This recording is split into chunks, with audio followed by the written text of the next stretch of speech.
Airport पर लोगों ने एक अजीब मंजरनामा देखा जहां मोनो शैतान को फूल भी ऐसे मारे गए हैं जैसे मुजक्कर शैतान को कंकरियां मारी जाती हैं। जब लोगों को पैसा देकर फूल मुंह पर मरवाए जाएं तो ऐसा ही होता है। मरियम के मुंह पर इतनी जोर से किसी ने फूलों की जगह कुछ और मार दिया। लगता है किसी ने फूलों के साथ लानत भी खींच के मारी है। रात के अंधेरे में किराए के लोगों के साथ इस्तकबाल किया जा रहा है। गुलाब फेंकने वाले भी उतने ही जाली हैं जितना 60 साल की उम्र में नानी का चेहरा जाली है। इस तरह चोरी छुपे चंद पटवारियों के हमरा वीडियोस बनाने का क्या फायदा है। अगर तुम अवामी हो तो अवाम में आओ, वरना कतरी के गिफ्ट किए फ्लैट्स में वापस जाओ जिनकी टोटल मनी ट्रेल कतरी का खत है। पटवारियों, खोते खोरो, क्यों इसके प्लास्टिक ज़दा चेहरे पर वार करते हो। खुदा दा नाजी होश करो, प्लास्टिक खराब भी हो सकता है, फिर अंदर से जो निकलेगा वो देकर आप सब ने डर जाना है। हमारा काम तौबा खबरदार करना ही है। रात के अंधेरे में नवाज शरीफ की बेटी मरियम नवाज के इस्तकबाल के लिए PMLN ने पटवारियों को पैसे और फूल देकर इकट्ठा किया। कहा गया था कि नानी का इस्तकबाल इतना मिसाली हो कि दुनिया देखती रह जाए, और दुनिया वाकई देखती रह गई जब पटवारियों ने खींच खींच कर नानी के मुंह पर गुलाब पत्थरों की तरह बरसाने शुरू कर दिए। इस वाक़े से एक बात तो तय हो गई है कि जैसे जाहिल और मुनाफिक लोग PMLN के हैं वैसे ही इनके सपोर्टर्स हैं। इन पटवारियों में इतनी सी भी कॉमन सेंस नहीं है कि फूल कैसे बरसाए जाते हैं। ये लोग तो ताक ताक कर नानी के चेहरे का निशाना लेने लगे। एक फूल कुछ ज्यादा ही गुस्ताखी कर गया और इसने नानी के चेहरे को जोर से हिट कर दिया। गुलाब के साथ कांटे भी होते हैं। हो सकता है चेहरे पर लगने वाले गुलाब के साथ कांटे मौजूद हों, जिससे प्लास्टिक ज़दा चेहरे पर खराश आने का भी खदशा था। बहरहाल हमें पटवारियों की नानी से दिली हमदर्दी है कि इन्हें ऐसे जाहिल सपोर्टर मिले। वैसे फूल लगने की रफ्तार से अंदाजा हो रहा है कि किसी ने अच्छा खासा बदला लेने की कोशिश की है। किसी पटवारी को नानी से मिलने का शौक होगा, उसी शौक के इजहार के लिए इसने गुलाब के फूल को अपना नुमाइंदा बनाकर बेच दिया होगा। अगली बार नानी ने फूलों को पत्तियों में तब्दील करके शापर भरने का खसूसी ऑर्डर देना है। बल्कि नानी ने तो फूलों से कांटे भी अलग करवाने हैं और गुलाब के शापर उन लोगों के हाथों में देने हैं जो इनके अपने खास खरीदे हुए खोते पटवारी होंगे।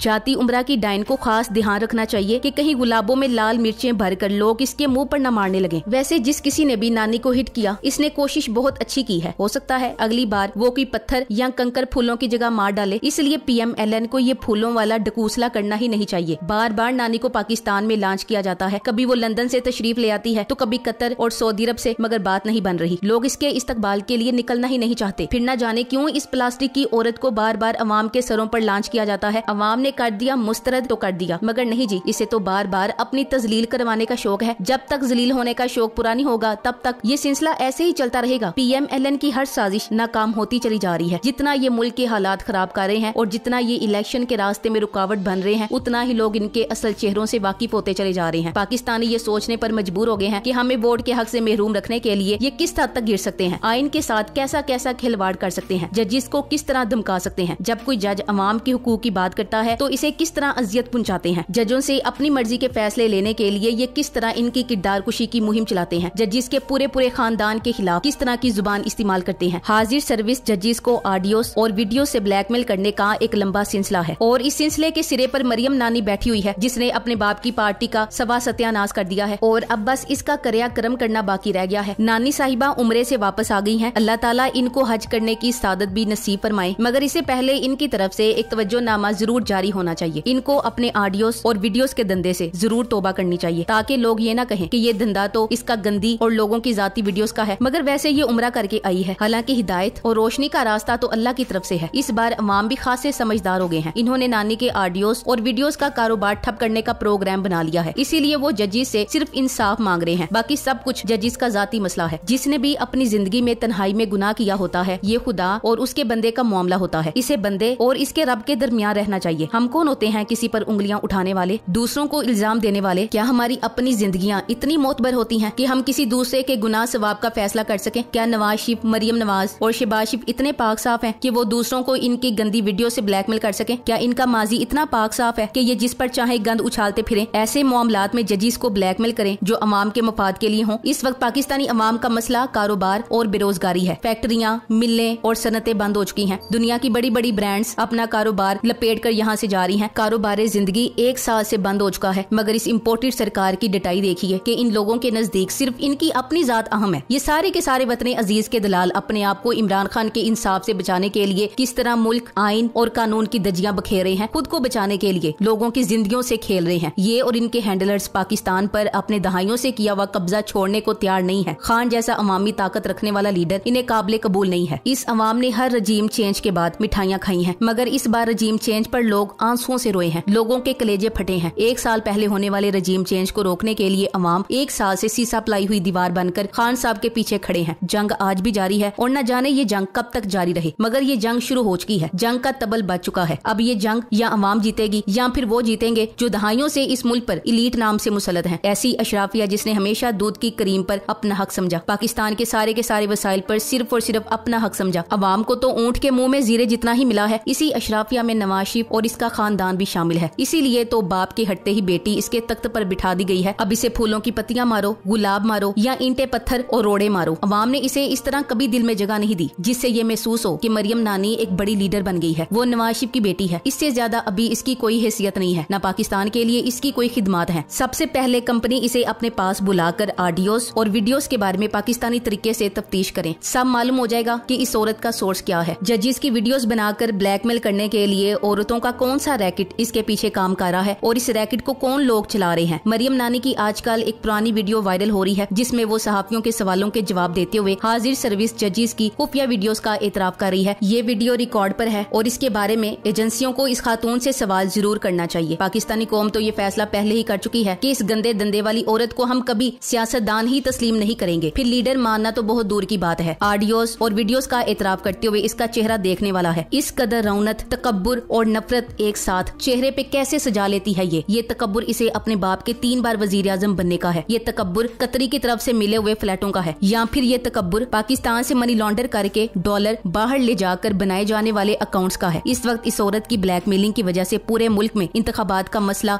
जोर पकड़ चुका है। एक तरफ ये औरत रियासत को ब्लैकमेल कर रही है, दूसरी तरफ पूरी कौम वोट का हक मांग रही है। खावर गुम्मन ने ट्वीट किया है कि रावलपिंडी और इस्लामाबाद में जो कोई भी है वो बखूबी जानता है कि पीडीएम की हुकूमत इलेक्शन कराने में कतई दिलचस्पी नहीं रखती और जो भी हो हुकूमत कबल अज वक्त इंतखाबात के पीटीआई के मुतालबे को ना तो सुनेगी और ना ही मानेगी। फिर भी अजीब बात है कि तहरीके इंसाफ की क़यादत मुज़ाकरात की मेज पर बैठ रही है। नेज खावर गुम्मन कहते हैं, क्या आप जानते हैं कि अब तक पीडीएम हुकूमत ने पंजाब में इंतखाबात के इनकाद के हवाले से सुप्रीम कोर्ट के फैसले को चैलेंज नहीं किया और न ही इस बारे में कोर्ट के अंदर कोई सवाल उठाया है। कागजात की हद तक हुकूमत के आला लॉ ऑफिसर, अटॉर्नी जनरल और वजारत दिफा समेत दीगर महकमों ने फैसले की तामील की है और हुक्म के मुताबिक अपने जवाबात जमा कराए हैं। ताहम पार्लियामेंट के अंदर पीडीएम लीडरान तमाम किस्म की बढ़के मारते सुनाई देंगे और सुप्रीम कोर्ट के जजों के खिलाफ आवाज उठाते रहेंगे, ये जानते हुए कि इनकी ऐवान के फ्लोर पर की गई तकरीरों की बुनियाद पर इनका एहतसाब नहीं किया जा सकता। हकीकत ये है कि पीडीएम की 2 जमातों को मसला है। नून को पंजाब और केपीके में उम्मीदवार नहीं मिल रहे। टिकट लेने वाले फजलू तो अपनी सीट भी नहीं निकाल सकता, बाकी जमातें तो हैं ही नहीं केपी और पंजाब में, इसलिए ये सब ड्रामा किया जा रहा है। इंशाल्लाह रात जितनी भी काली हो सुबह जरूर होती है और अब इनकी शाम हो चुकी है। Thanks for watching. Allah Hafiz.